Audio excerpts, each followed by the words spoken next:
Hello, everyone, and welcome to Dr. Deep State.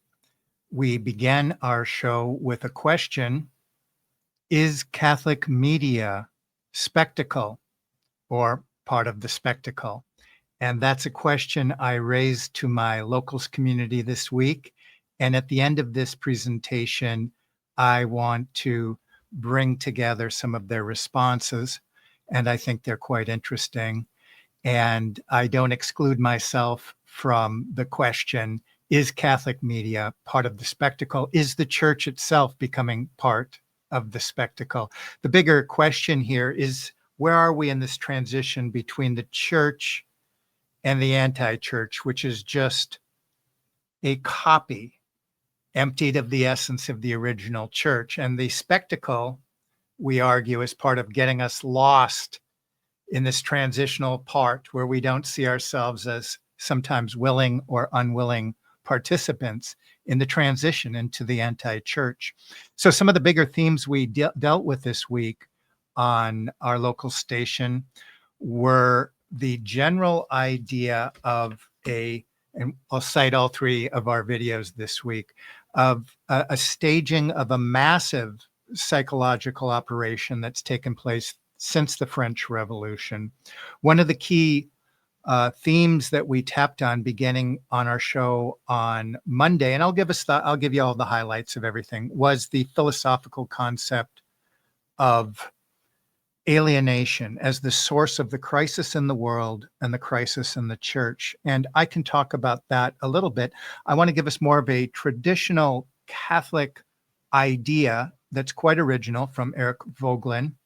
And then I want to give you the counter idea, which would be the Marxist concept of alienation. And finally, I want to ask the question, as I'm pulling all this together: where are we as in terms of the mind of the church, in terms of the hierarchy of the church, in terms of the Catholic social influencers? And the question here really is the medium itself of social media. Can we engage in this platform of social media and not to some extent be dragged in to the spectacle and the building of these artificial paradigms, these egregores? And so that is something we explored this week as we looked into the concept of the question, Catholic in the spectacle, or is the Catholic media part of the spectacle? And we had an interesting range of responses, and generally people responded with a great deal of charity in most cases, but you'll have to hang on till the end to get to that. Again, I'm going to go over the three shows that we did and highlight some of the high points before I get into that.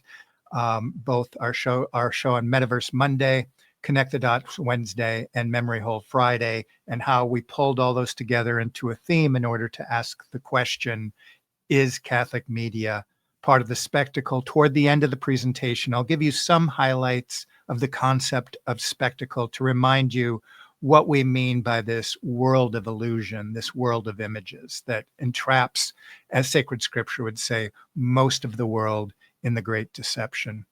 So we began this week with our show on Monday, and that was the sources of delusion. And that's where we began really with a literature review. We're getting to an exciting part of the book, Metaverse. By the way, as I'm going through it, we had 5 hours of content this week. Links are in the description. Come on in if you want to be a member. It is Catholic, so I just want to put that out there for anybody. It is Catholic. We began with a chapter that we opened up. I even mentioned it last week on YouTube, the desire to destroy. And that's been traced to a desire to destroy deep in the human psyche. It was there in the French Revolution, in the Bolshevik Revolution, and in the Revolution of Vatican II. So we're exploring that in connection with what's sometimes called the kenosis of the church, the withdrawal of the church into the wiles of the enemy. So I want to run down for you this fascinating concept that comes from my field of study, which is political science. And one of the themes that we constantly deal with here is this ontological war over reality.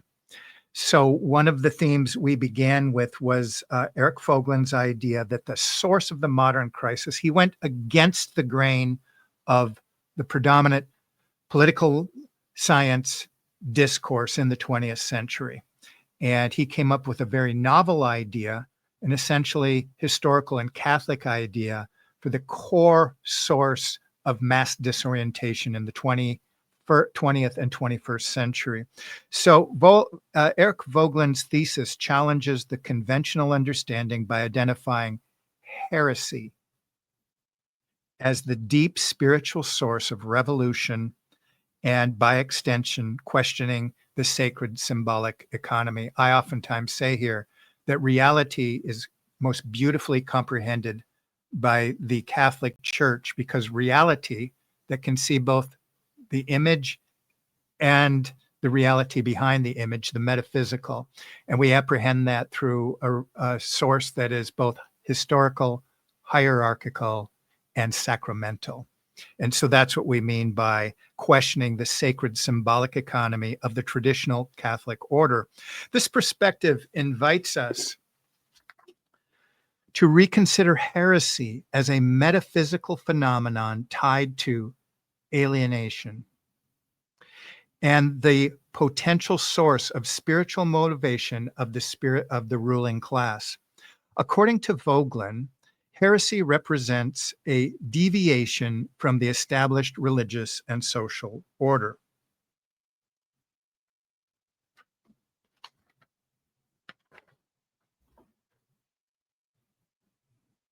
And it can be seen as the manifestation of alienation from the transcendent reality. So we've been severed. We are seeing the world predominantly in the natural.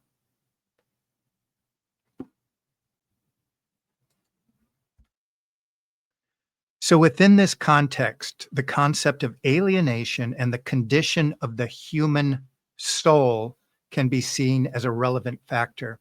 According to Voegelin, the problem of Western civilization, of Christian civilization, it's a disease of the soul.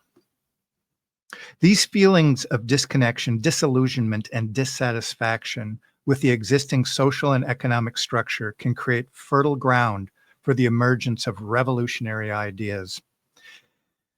The search for meaning, identity, and purpose, which are often intertwined with metaphysical and existential questions, can also influence the appeal and longevity of certain ideological concepts.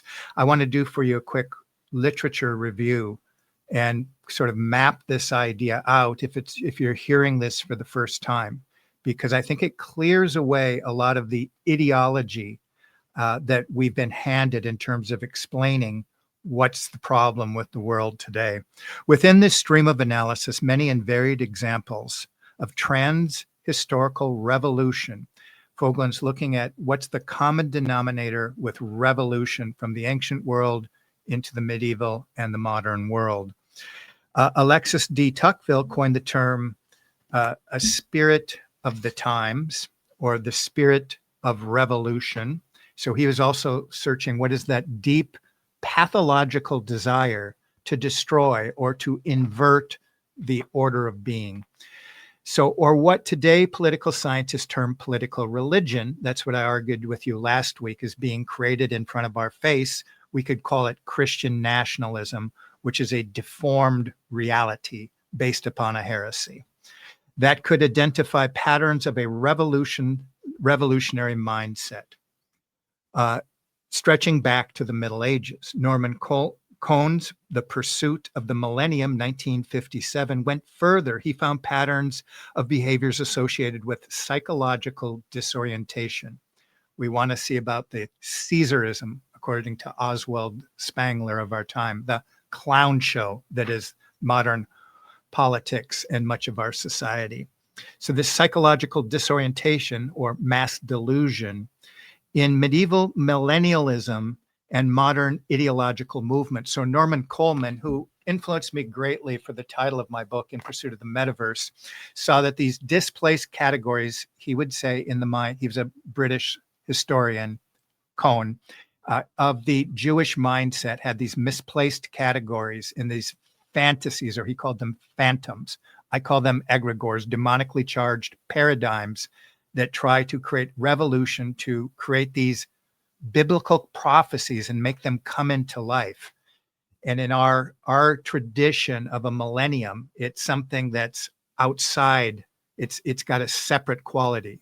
St. Augustine gave us these ideas. So when we think about the world living in a unique kind of peace or a unique kind of prosperity, separate from the world here of this valley of tears, this fallen world, where men turn their plowshares, their guns into plowshares, and there is no more war.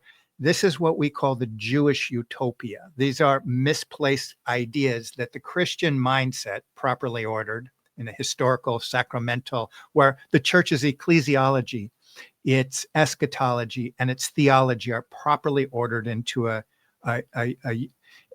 Christian world system. In a properly ordered world, we see those ideas as the beatific vision, the new heaven and the new earth. We're living in an inaugurated eschatology. So we have one foot in that already not yet world. Those are misplaced and they become the core source of the revolutionary spirit. According to atheist Marxist Norman Coleman and Alexis de Tocqueville was scraping on that very idea as well. So it's a misplaced millennial idea, the idea that, frankly, in short, either the Christ or Antichrist is going to come back and resurrect the world order.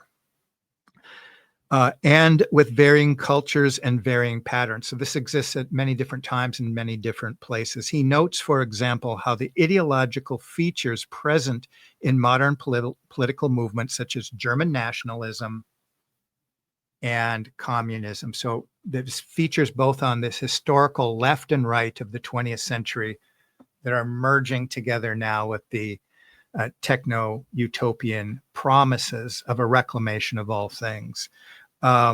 J.L. Tellman's The Origins of Totalitarian Democracy, 1960, also found similar patterns within medieval millennialism and the revolutionary pathology of 18th century France.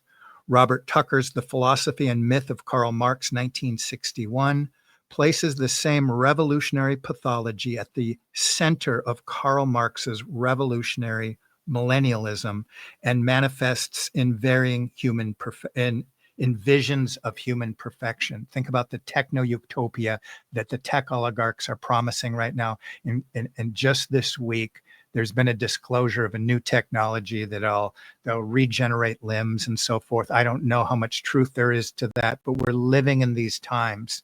And part of the enemy is trying to make these visions come into life and making us participate in their paradigm of reality. So trans-historical connections between psychic disorientation, mass delusion, and political revolution have also been supported by anthropological, historical, and sociological research, but have their fullest and most competent theological expression in the work of Eric Voegelin. And I dig into his work through several of the chapters. The parts of the book we'll be dealing with right now get very much into this modern revolutionary social arrangement and attempt to make a new order of things. And so it really speaks to this underlining pathology behind the ruling elite and how that through contagion spreads to the masses. So we hit upon that a little bit on Monday, and I will mention that again before we get into the question for the day. So we all saw contagion throughout the last 5 years. I point to my book Singularity, where I put this sigil. It's a part of casting magic, creating egregores, false paradigms that we enter into.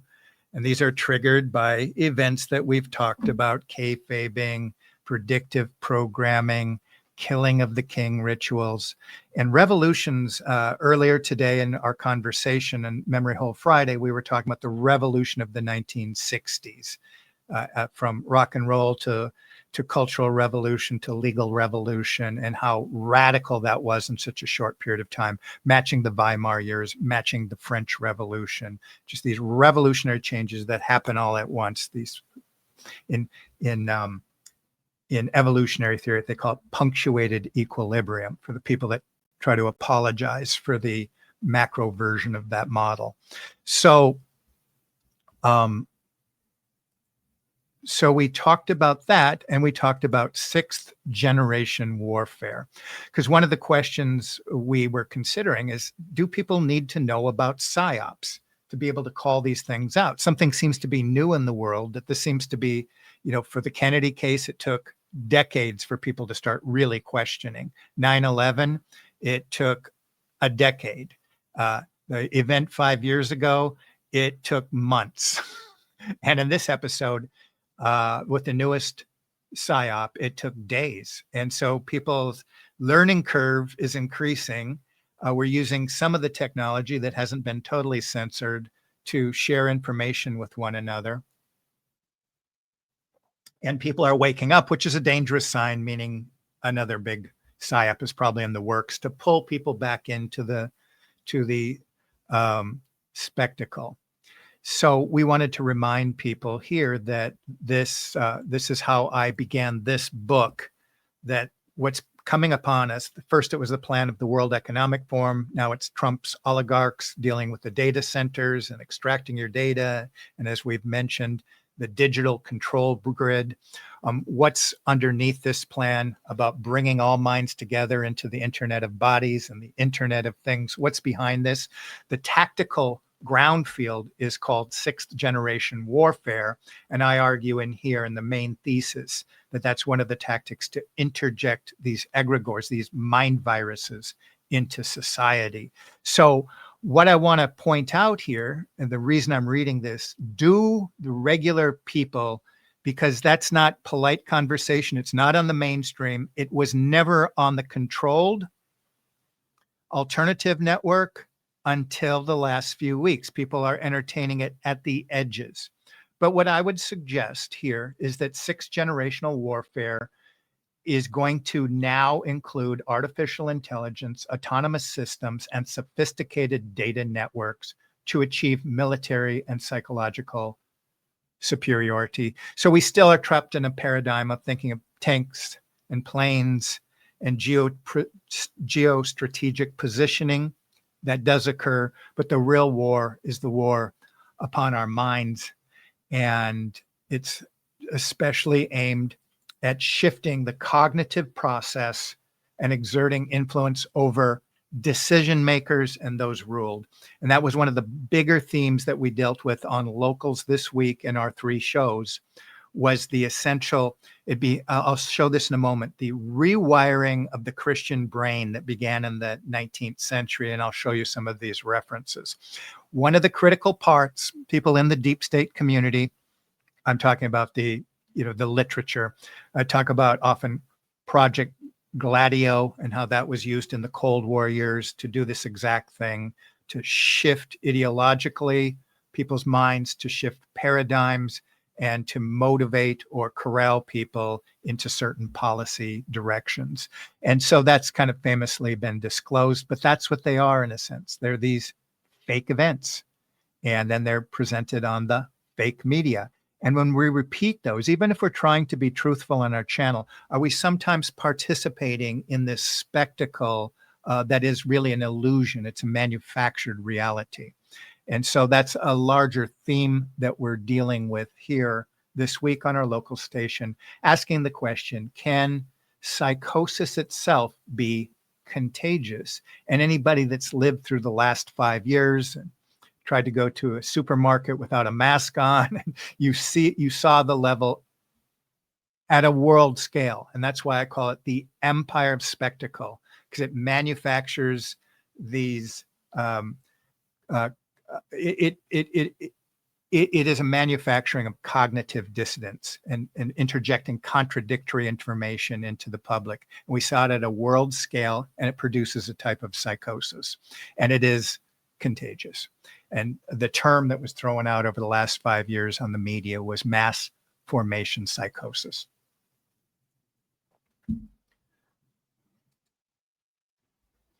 So can these techniques be done on a mass level, what we call the MK Ultra, the rewiring of the brain, to the extent of making a Manchurian candidate? I think there's evidence that they've been very successful at doing this, and I think the last 5 years is evidence of that. Some people sort of wake up from it, and then they can get drawn back into, for example, a mega movement, which is a contradiction. When all policies are mega and you're still thinking mega, you're sort of lost, losing the narrative. And that's part of the mass-based mind control. And of course, this was used upon the West decade by decade in the 20th century, these ancient mind control techniques. So we went into that a little bit. Our question then on Wednesday was Catholics in the spectacle. And in addition to the information from Monday, we brought in the idea of Tikkun Olam and the idea of Noahide that's rapidly happening right now after the Kirk event. So I can only show you some highlights. I made reference to my friend, Professor Bazarha. He also produced a video in Portuguese last week because the Pope mentioned Tikkun Olam. And it's really important that when we don't call this out, that we can kind of get lost in the illusion of this. This is an inversion of Catholicism. Christ came to redeem the world, right? We cooperate with Christ's grace to enter the new heaven and the new earth.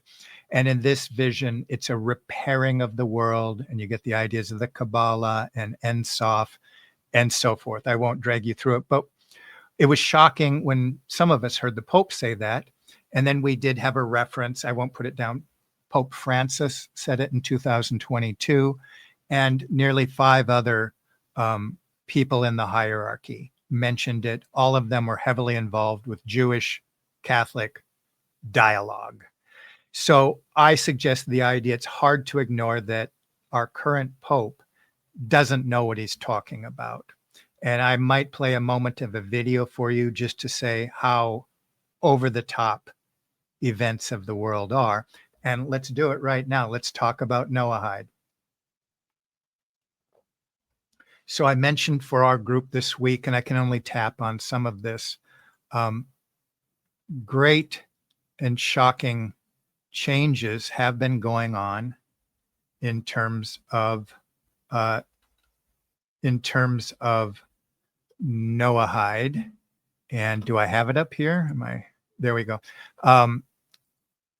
This is Bruno's site. An unofficial Sanhedrin uses Charlie's death to spread Noahide. I can't go into all the articles. I only have so much, but the Nascent Sanhedrin issued a declaration mourning Charlie Kirk's death, direction, and connecting the Christian conservative pro-Israel activist to September 10th, etc. Before I continue, we mentioned the word Sanhedrin. And I want to quickly mention something from this book, The New Babylon, in reference to this book of the Vatican scholar, the French scholar, Léon de Ponsens. Sorry if I said that wrong.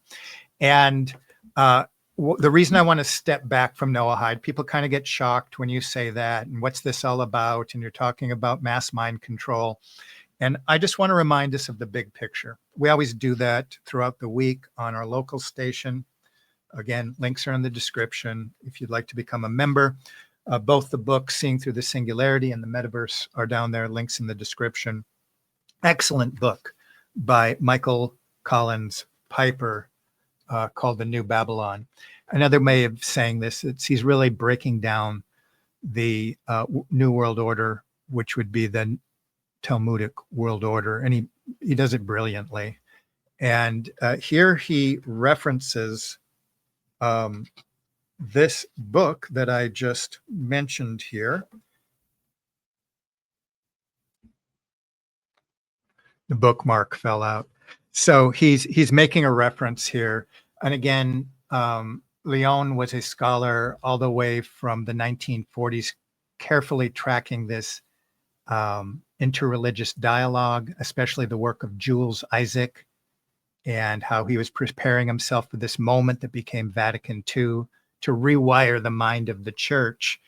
And he reminds us here, this French scholar, of the protocols connected to all the other agendas. There's one agenda. We call it the cosmic conspiracy against God and man, Christ and his church. Number one, there is and has been for centuries, and this is what we mentioned over and over on Memory Hole Friday, taking all the original sources.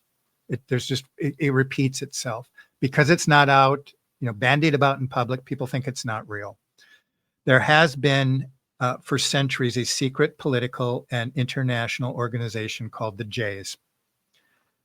The spirit of this organization appears to be traditional and has an eternal hatred of Christianity and a titanic ambition to dominate the world. There is a plan in place. We mention it over and over. Number three, the aim is pursued through the ages, through the destruction of nation states and the substitution in their place of an international J world order. And this is just backing up because we're sometimes going to go into the tactics, the spectacle, the egregore. It's all one part of this project to destroy the church and in its place build an anti-church and in preparation for Antichrist.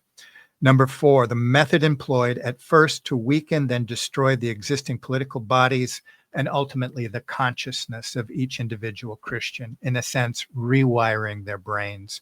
So back to Noahide. Yes, with the Sanhedrin this week, we have a movement to elevate or turn Kirk into a martyr for the ends of bringing this policy into place. If you thought I was just nitpicking last week, talking about Charlie, talking about false ecumenism, that's the key of this heresy, which is the key to getting the alienation, to joining in this desire to destroy.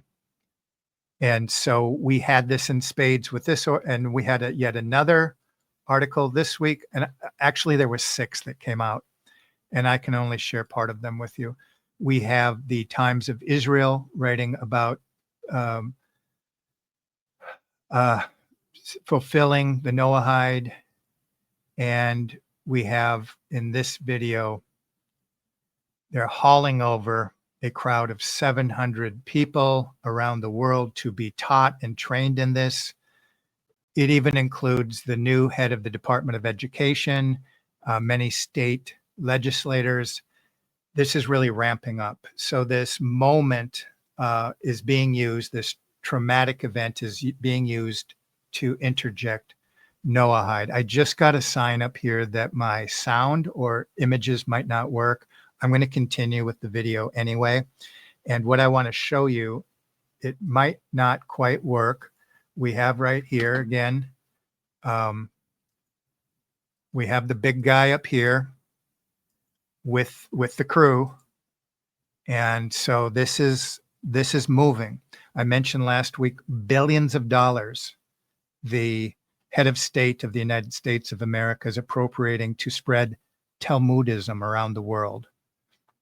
So it's very in your face, along with his movement to expand the digital ID and the I can't say it.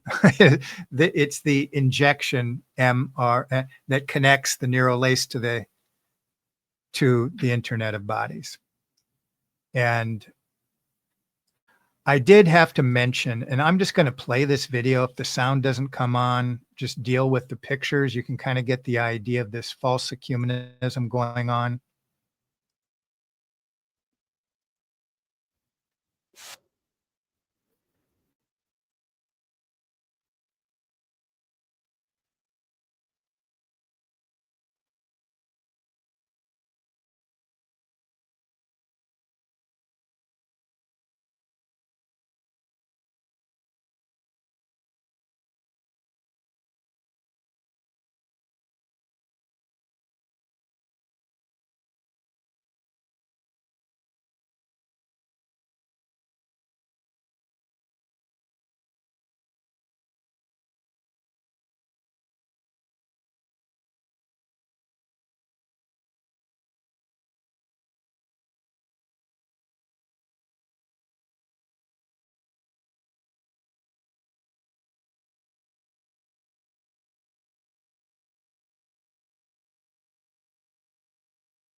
So I'm going to stop with the person with the satanic cube on his head there.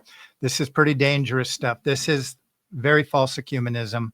I guess I'm putting myself out there saying that this is over the top. I know a lot of influencers this week talked about blessing frozen artifacts and the deals with sodomy and abortion.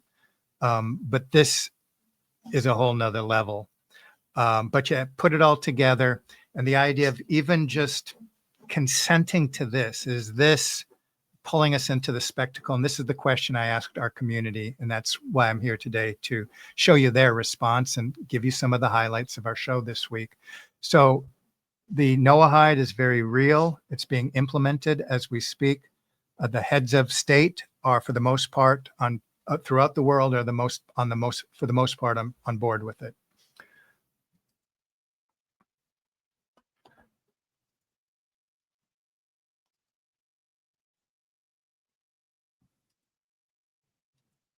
So we went through that show on Wednesday. I asked the question that we are dealing with today: are Catholics, is the media, is the whole mechanism? Remember this idea of Marshall McLuhan: the medium is the message. We become sort of part of the medium that we're dealing with.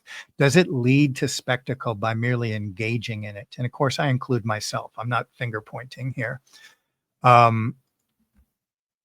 So we considered as well the idea of predictive programming and kayfabing. And I said one example of when you layer reality with a lie upon reality, after 3 levels, most people are cognitively lost and just accept the agenda. And one of the key tricks of this Kabbalistic magic is the tell. Predictive programming oftentimes is one aspect of very subtly interjecting a tell. More obvious things like Kash Patel saying, "See you in Valhalla." And to some extent, I ask, does the Pope specifically saying to come alone, repairing the world, is it a truth drop? And Professor Bizarra again points out, when they're behind these, this is the preparing the world in preparation of Antichrist. So this is the reason for the extension of LGBT policies, the Greenpeace policies, diversity policies. These are all part of repairing the world. This isn't a theory. These heads of these are connecting this. This has been done for decades now, that these policies we usually associate with the left are policies to repair the world. So when he drops this, shows up at this ecumenical event and says we need more dialogue, more synodality. Of course, my argument last week is they're destroying the church through the left, through synodality and these progressive ecumenical concepts. But the sneaky part of this is through the right, through our desire to get involved in politics. And it's very natural. It is very Catholic. But when we're merging Christian nationalism, or what I call political religion, when they're merging the two, and it's not exclusively Catholic in its orientation and its theology, eschatology, and its theology, or I should say ecclesiology. When it's not, then it's disordered. And that's what Eric Voegelin would call deformed. So he said, ultimately, alienation for Eric Voegelin is you're part of a disordered cosmos. In Christian civilization, in the Catholic traditional social order, when everything was properly aligned from the top down, from the clerics to the heads of state, to the family, that this sounds wild. It's kind of a Platonic idea, but we are like a tuning fork. And when we're in tune to the overarching political order in Christendom, the political regimes were united across different cultures and different languages. In the Catholic world order, the one mission that all kings would bow to was that the responsibility of the leadership was to bring all souls to heaven. And that created a universe. And we were tuned in to that connection between this kingdom and the kingdom to come. It's a big idea. But where modernity has disordered that world, and the more we keep bumping into this disordered world, looking to pull it back to some kind of perfection, the more it's just going to distort the Catholic message.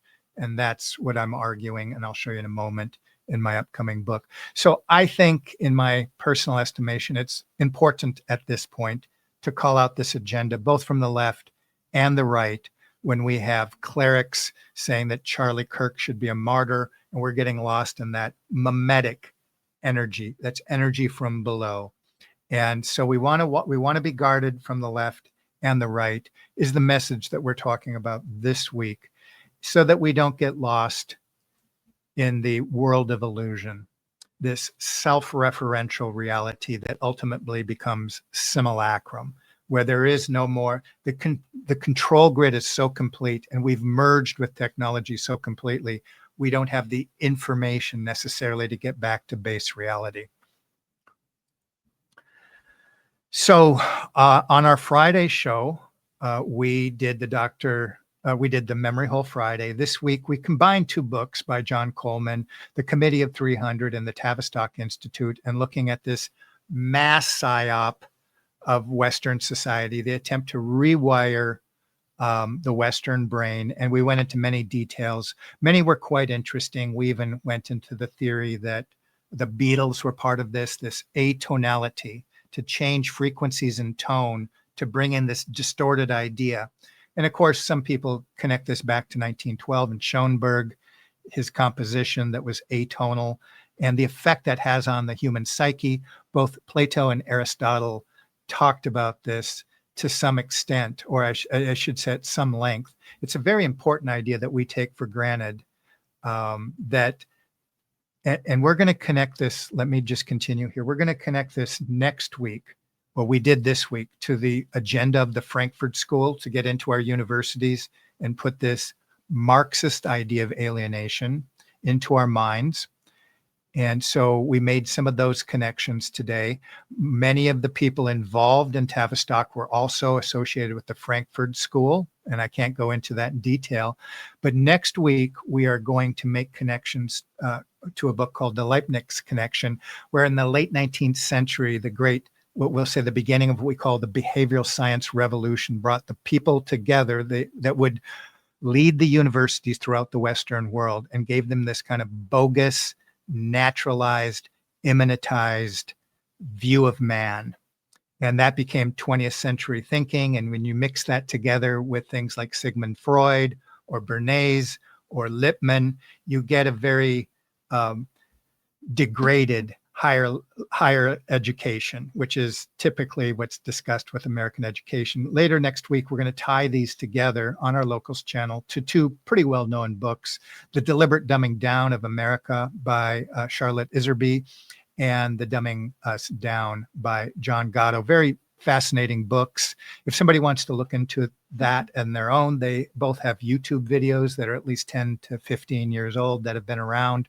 But the Leibniz Connection, I often from the beginning of this channel, I've called the movement of Kabbalah and social science together. I call it biopolitics. That's an extension of our political science discipline.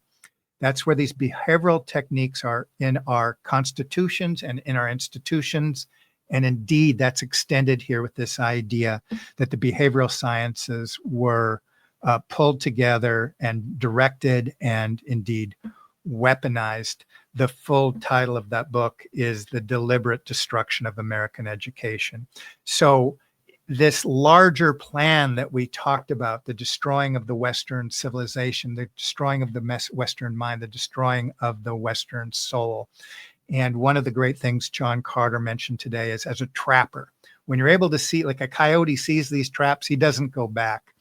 And so we want to be able to see how deep-seated this agenda has been throughout the 20th and now into the 21st century, so that we can sort of rewire our own minds back to base reality and sort of don't fall prey for some of the dark energies that are part of these dark agendas. So is Catholic media spectacle, is the question, or is it part of the spectacle? Remember, again, the key to this idea that begins for Haugen, it's heresy. It's people stepping outside of of the traditional understanding of Catholic organization, the Catholic social order, Catholic ecclesiology, Catholic eschatology, Catholic theology. And the current Pope, like the one before, seems to have been fully separated from this.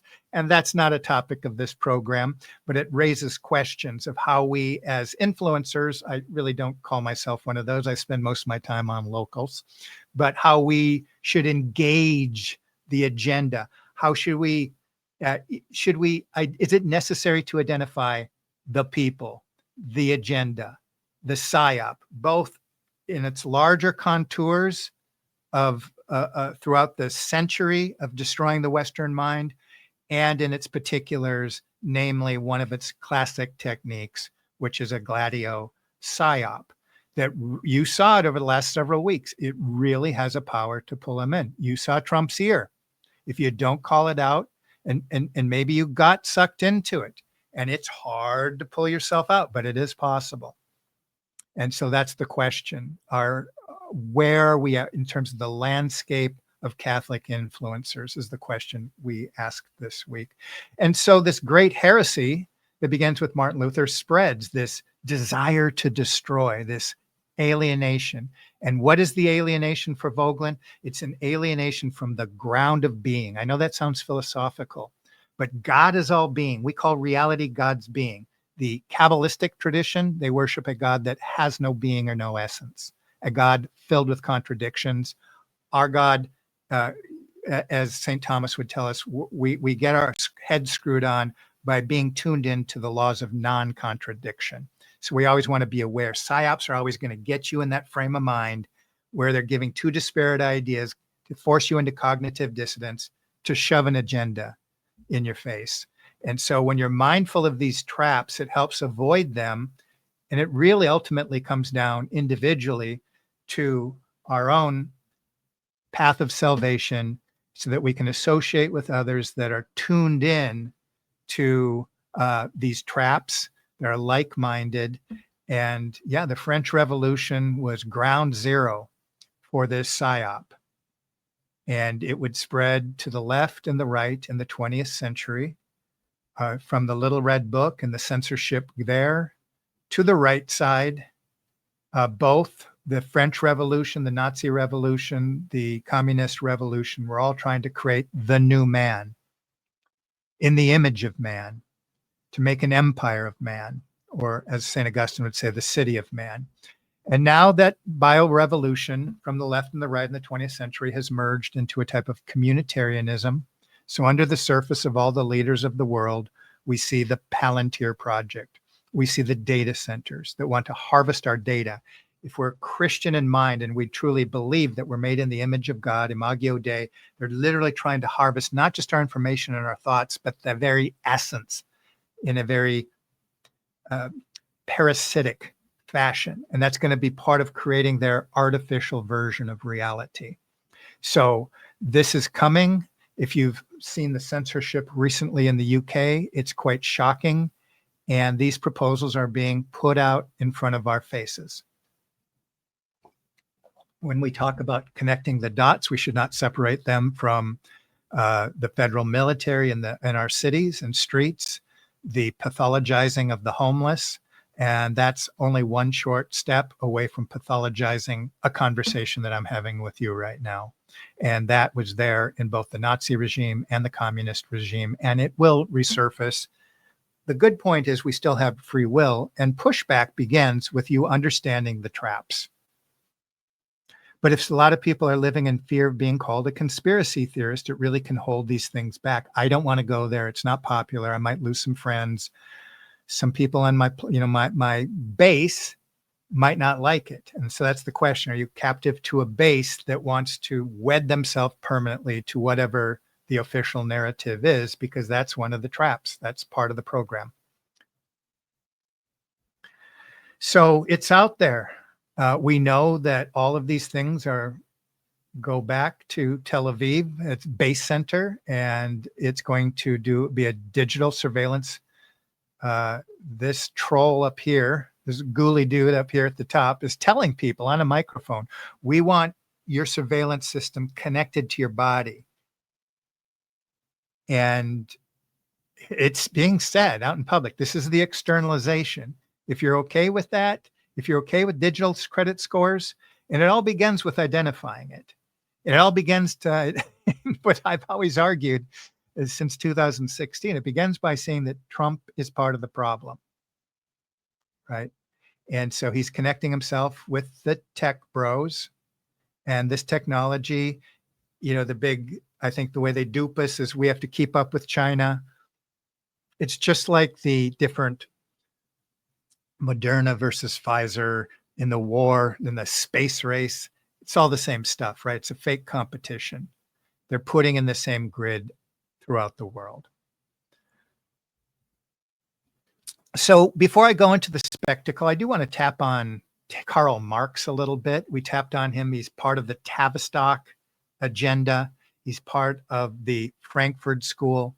And so when I say in Vogelin's mind, alienation has to do with where we don't have a ground of being. We don't believe in the God of creation of the Bible. To keep it really simply, the overworked word logos from 1 John, a God that a transcendent God that's outside of his creation, came into creation through the incarnation.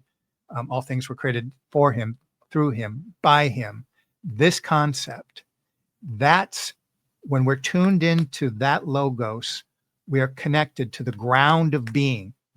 So the heavenly and the earthly become threaded together, most perfectly threaded together through a reality that's historical, sacramental, and hierarchical. And we have this beautiful thing in the Western and Eastern tradition called apostolic succession, where these charismas get handed on and create a unity among the body of Christ. And so when Marx, who it seems was probably sponsored by the Rothschilds, when Marx is talking about this, that's what he's actually attacking. It's a very clever Kabbalistic trick he's doing. So he's saving humanity from Christian civilization and from this Christian appendage called capitalism, which the synagogue created, in my estimation. But I don't want to, I'm talking about monopoly capitalism as opposed to free markets. When I said monopoly, it came out of the trading companies, it came out of the stock exchanges. That controlled capitalism of markets is what he's railing against. But he's controlled opposition, I would suggest. I don't want to get into too many terms. But this is what he's pushing, alienation. He's saying the problem of the world is alienation. And when you look at Tavistock, as we did this week, we looked at how they distort the poetry, our literature, our film, our music. And what are they always pushing? From the Rolling Stones to, we talked about Black Sabbath and Sid Vicious and the Clash. They were all part of the tribe for the most part. All the managers and handlers were all the producers. And what's the agenda? Alienation. And if you were brought up in this world where it was kind of cool to be alienated, and so that's really this agenda. So it's the exact opposite of what Vogelin's saying. It's the revolutionary spirit, the desire to destroy, the infection, the contagion that's been spread in our youth. And so we argue by identifying this. And to some extent, I think Charlie Kirk, some of the stuff he said is helpful. I think a lot of people on college campuses are tired of listening to this critical theory stuff.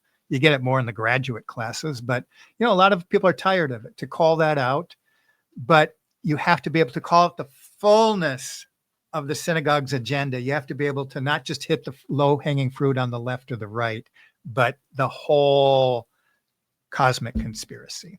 And so Karl Marx's bit was that the problem of the Western world is that we're alienated from our own labor. And I don't want to, labor him too much right now, but we're going to be dealing with this a little bit more next week on Locals. The alienation of man thus appears as the fundamental evil of capitalist society. In a moment here, I'll just read a little bit about the spectacle, but one of the key animating motors of the spectacle is the sense of alienation, or the sense of false unity, or the sense of false ecumenism. And think about Vatican II, where there's two roads to God, there's two covenants, or at least it's blurred. That's fundamentally the most profound contradiction you can have. the history of the church is that there's one path to eternity. To say there might be two paths is the ultimate contradiction. It's getting you into a sense of alienation through consent of the church. So we're living in challenging times, and we want to look at all the traps that have been set there, and to understand that Vatican II was an attack upon the church by the synagogue. So he says that the nut he wants to crack is how to return people to their labor. And I'm not going to get into Marxist gobbledygook. Sorry if any Marxists are out there, I don't want to offend you, but the alienation of man thus appears. He is the principal cause. This thinking from the synagogue, from the Talmud, and by the way, he comes from generations of rabbinical Talmudists. This thinking is exactly what brings us into actual alienation. Of course, he said the metaphysical isn't real. So he took, and then when you overtake countries and interject that agenda into them, vis-a-vis the Bolshevik revolutions, then you're going to take the agenda a long way by moving by removing ultimate reality. So there's Marx with his hidden hand, and higher education gets way too much of this stuff fed into it. It's a distortion of the mind. It's an attempt to rewire the Christian soul and the Christian mind. And so somehow in this theory that we're alienated from our own labor. And there are certain truths to that we can become alienated in a manufacture through, we call it, I don't want to get into this too much, to the mass production of the image, a copy upon a copy of a copy. Everything around isn't made from the original. There's truth to it, but it's never going to bring you back to base reality, which is the creator of the universe, the logos, right? So it keeps you going in a self-referential reality. That is by definition, the simulacrum. What gets you there, it's really encompassed in the spectacle, this world of contradictions where we're fed amusements and distractions and we get lost in the sauce. So Kafka-esque in a way, they just feed this idea of alienation, making it seem both the problem of our time and something that's kind of goth and cool at the same time. Speed without sight in the digital age. And so it's the culmination of all these ideas from the 19th century coming together. And it's a false unity, a digital unity, but it's actually the perfection of total alienation from God. And that's the work of the devil here. So before the end of the year, it looks like I might get the book out, Saints of the Apocalypse. I take 10 saints, starting with Saint Stephen up until Our Lady of Fatima and Saint Colby. And this is the message over and over that they're telling us. We have to identify the enmity. It's the enmity that opened up the beatific vision that allowed us to no longer be alienated from God, because we were enemies of God, and to be reunited into the mystical body of Christ. But there's pitfalls in the modern age that I believe they're telling us. And it's one continuous message weaved throughout these great saints, and it is the problem of the spectacle. So the subtitle of this book is Saints of the Apocalypse, Escaping the Empire of the Spectacle. And yes, as with Saint Stephen, identifying the enmity was critical to opening the beatific vision in order to lead the faithful into the mystical body of Christ and into the new heaven and new earth. So yeah, I will play for you. I'll mention here just a little bit from the book. I won't put the words on the page. Should I go back to Karl Marx here? I'll read a little bit for you from one of the current chapters I am working on. And this is a chapter on Saint Athanasius, and it's weaving together Saint Stephen, Saint Augustine, St. John Chrysostom. So I'm weaving him together, and I'll give you a little snippet here in a paragraph or two as he speaks to the spectacle. Of course, the enemies of the church that are advancing all of the anti-Semitic legislation and the Noahide laws are calling critical parts of sacred scripture anti-Semitic, and they need to be purged. Just like Jules Isaac and his group that were the pressure group on Vatican II said that Christianity needs to be purged.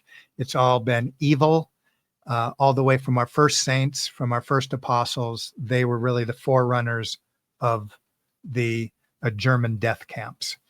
So among them all, there's a special hatred for St. John Chrysostom, and to a lesser extent here, St. Athanasius. So I'm just going to read a little bit from St. Athanasius. But this mutation does not occur in a vacuum. It is mediated through what we term the spectacle, a social order in which appearances dominate reality, and meaning is manufactured by those who control mass communications.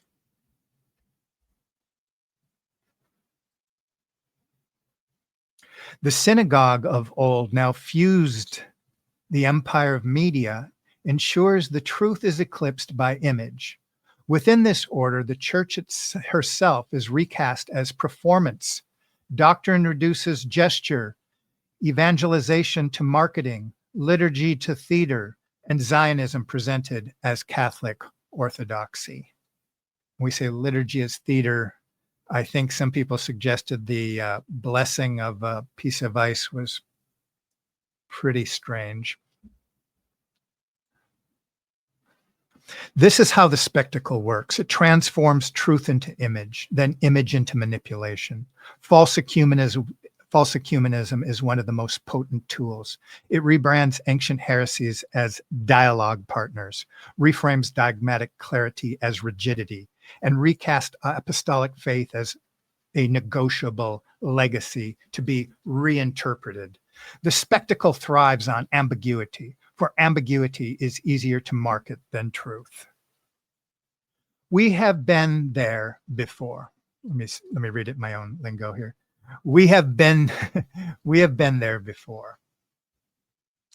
The Arian crisis of the 4th century was not sustained by open heresy alone, but by carefully curated half-truths, pious ambiguities, and political compromises. Athanasius saw through it. He knew that to diminish the divinity of Christ, even subtly, was to destroy the gospel itself. The battle was not over nuance or rhetoric, but over reality. So it is now. To claim that revelations evolve or that the covenant with the J's remains salvifically valid apart from Christ is not dialogue, but betrayal. It is the empire of spectacle, offering the church a stage in exchange for her soul. Athanasius' clarity is the need of our hour.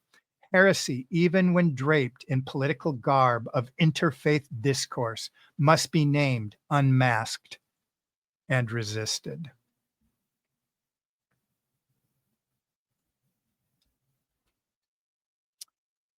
So, I'm going to begin with a comment from Sasha, and his is a little bit more harsh, perhaps, than others when he looks at the landscape of Catholic media, and he's been around for a while. So his comment was, the Catholic influencers are, in my opinion, part of the problem. Keep the audience in theater chasing their own tail. If we draw a parallel, it would be like trying to heal the cancer with the chemo and radiation. Yes, you are keeping the patient alive, but will it really be healed? That's another question.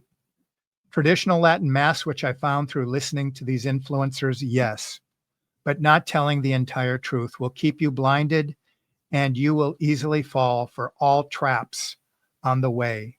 Like the case with Trump, Charlie, and others.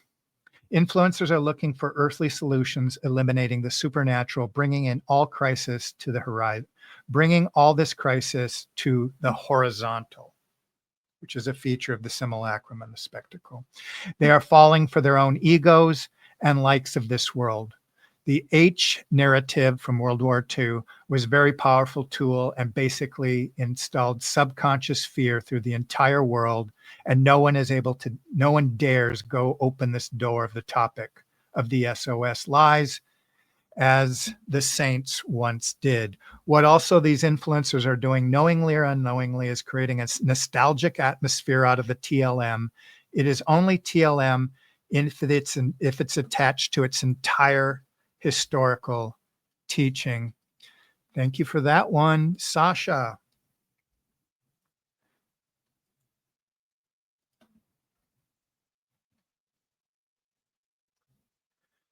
Henry, in 1962, Jacques Ellul wrote in Propaganda about the spectacle's necessary objective of reaching and encircling the whole of man, or what Steve Bannon calls flooding the zone. Extreme propaganda must win over the adversities and at the last use him by integrating him into its own frame of reference. It cannot leave any segment of opinion outside its sphere. It cannot tolerate any sort of independence.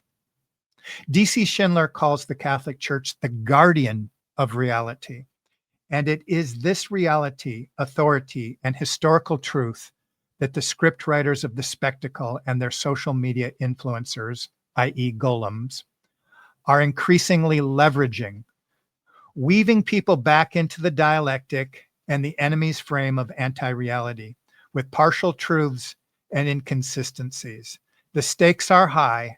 No man and spirit is allowed to escape the deceiver's self-referential simulacrum. And I think I can't read all the comments, but some of the things we're discussing is now they're fascinated by the fact that some people are calling them trad ink. And are we trad ink? And what does that mean to be trad ink? Are you trad ink? Should we go around? Should we talk about trad ink? But overall, one of the comments I made is when you just look at any one day, a number of the thumbnails and how there's kind of a self-referential script. And again, this isn't about getting the memo. This is about a contagion, a thought form, and knowing the parameters of what you're comfortable with. There is truth to algorithmic nudging and audience capture. Those are certainly parts of it.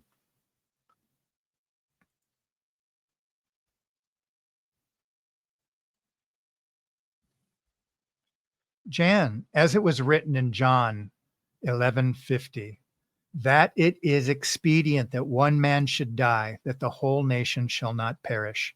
The same way in the name of false unity.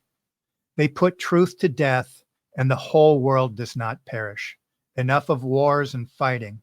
Let's have peace and unity in falsehood, they say. For when they this is from scripture now.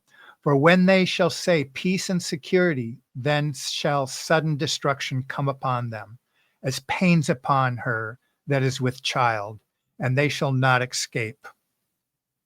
And not to get totally weird about it right now, but what seems to be happening is the manufacturing of having all people hate us to do the Magog and Gog thing to kind of trip up God's timeline and manufacture their own prophecy. That's part of the bigger project. And part of that has to do with rewiring the mind of the whole world in the empire of spectacle. And psyops are part of it. I had a song that opened up this week. It was a fun video that's fooling me with your psyops. It was kind of catchy. God is good. I am actually naive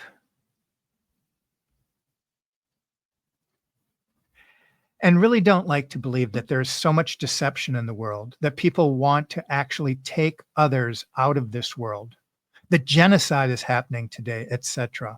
Unfortunately, there is, and I am here, and I do believe it exists because scripture says that even the elect may be deceived, and I don't want to be in that camp. So I am open to this exposure. Most people I know won't even allow the conversation to begin. My point of view is that I need to know what I am up against so that I can easily cooperate with God and offer up my will to His. Coming from being a cradle Catholic to Novus Ordo, there is no sense of war. It's all about hippie free love. This battle cannot be won by humanity. The question I have about the influencers are, number one, are these influencers even aware of the JQ influence, and to what degree? This would indicate their degree of complicity. I would add knowingly or unknowingly. Number two, what is their main source of income? Is it their podcast, or are they popular? Then they are suspect. Number three, are they even open to any conversation except for ridiculous or nonsensical time wasters, even when called out? If not, I consider them suspect. I will admit that I have not listened to many of them, but once the podcast goes from defending the faith to defending themselves, I am no longer interested. This shows their true colors. Just like when the bishops closed the churches for Palm Sunday and Easter years ago. I appreciate your work on this channel and the community, and yet I am so naive. No, you don't sound very naive. I think you sound right on target, actually. Saint Marcel. It's not hard to see the big influencers are a limited hangout. They grab low-hanging fruit, which gets gobbled up. The RSPs are very familiar with original sin, which is how they built their financial base. Pornography, drawings at the time, prostitution and usury. Why does a peasant need a loan? To pay for the booze and the prostitutes? In my estimation, there are three things that ruined Western civilization with the backdrop of the Enlightenment, J machinations. Number one, feminism. Number two, co-ed schools. Number three, co-ed workplaces. Wreck the family and societal collapse. The total destruction of our society, IMO, is based in teenage fornication, both parents working full-time and married side pieces. So I'd add to that, being inundated your whole life with music and film that promotes alienation, a false alienation. And how often, who controls this? How often do you hear a good, honest, out of millions of films?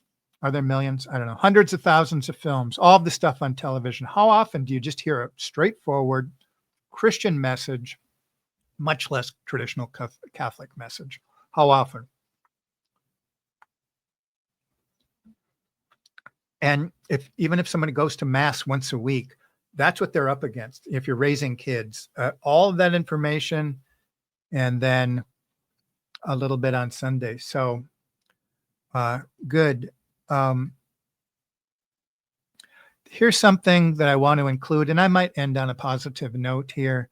This is a little bit more, and I would include my charity toward this, because I do understand from doing this how the medium pulls you into wanting to have fabulous thumbnails and kind of having the story that's relevant for the week. On the other hand, I do have the feeling of not being invited to the party, and I don't want to feel like I'm just being a party pooper or a hater, because I do have a lot of feelings that align with this comment right here. Blumen, watching the blessing of the rock by our Pope, I find it difficult to criticize any individual Catholic media because we are all enduring abuse by our elders. Families of the elite are groomed for evil and Catholics for mediocrity and passivity. The confusion weakens, deception, and even the jaying of the Catholic media can be explained by our lack of a strong voice at the top. A very important caveat to the question.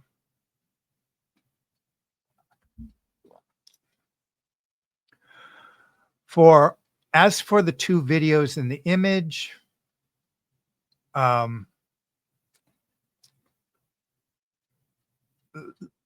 I watched them, granted small scale study, but didn't feel dragged into the spectacle. If you're interested, he's going to mention a few videos. I don't want to name anybody's name, Um, but I, I, he said that, even with some of their flaws, when you can kind of see the trap, there's still a lot of good information there, and we shouldn't get too jaded or cynical about that. And that's actually the note I would like to leave this on. But let me finish with John Carter here. Over the past 4 years, there has been an abundance of ghost chasers out there, completely prepping the battlefield to condition us to accept all kinds of madness. All the madness enveloping us is simply demon driven spiritual warfare versus synagogue driven bullet scrig to impose Noahide on us. It sure seems sensationalized, especially when the Catholic exorcist shows was run by a Protestant. Pure spectacle, most likely fueled by Stein. I'm not sure of the reference, but I think one of the things I might have mentioned is if the expiration date on the whole celebrity exorcist thing, maybe that whole show has jumped the shark, and we should be thinking of that as if in one side of your mouth you're kicking it up at Mar-a-Lago and kicking it with the Zios political organizations at Catholics for Catholics and Military Grace, etc., and then kind of getting you attached to the demon message, that we can just be aware that how some of this pull can happen. And I'd like to end the show, I guess that was my community's feeling, and I wanted their assessment because I care so much about their opinions. As you can see, the quality of their opinions. And I'd like mostly to hedge with the last one, with a sense of charity. But I think we have to be mindful, for me to go back to the beginning, that there is a cosmic conspiracy against God and man, Christ and his church. It's very real. In modern times, it went full on. The Renaissance, the Enlightenment, but especially the French Revolution that branched into these two great revolutions based on alienation from God and the effort to create a new man. They're merging together in the blockchain, which I term in my Singularity book, the blockchain of becoming, which is adverse to the blockchain of being, which is God. So this blockchain of coming is looking right now for an earthly savior and earthly solutions to all of the chaos and the clown show that surrounds us. So this has been Dr. Deep State. I hope you enjoyed the comments from our community. There were so many others, and I just really took some of the few initial ones to get started. Again, if you'd like to become a member, it's $5 a month. Links are in the description. Thank you so much for joining me today. This has been Dr. Deep State, and our topic today was, is Catholic media spectacle? Thank you.